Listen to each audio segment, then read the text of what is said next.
হেই, happy new year! সবাইকে জানাই নতুন বছরের অনেক অনেক শুভেচ্ছা।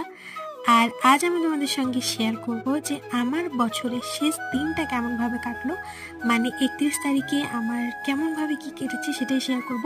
তো আমরা একটুখানি ঘোরাঘুরি করতে বেরিয়েছিলাম, আর তারপরে আমরা এসেছিলাম ফুচকা খেতে। মানে এটা আমরা করি যে আমরা একটু দূরে গিয়ে ফুচকা কিংবা চা খেতে খুব পছন্দ করি। আসলে এটা বলা যায় যে আমরা একটুখানি মানে ঘোরার বাহানা খুঁজি আর কি।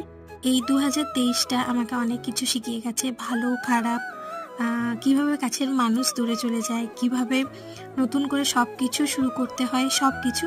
তো যাই হোক, এই বছর থেকে আমি অনেক কিছু শিখেছি। আর শেষ দিনটাতে ভাবলাম একটু খাওয়া দাওয়া করি, যাতে করে আমার মনটাও ভালো থাকে।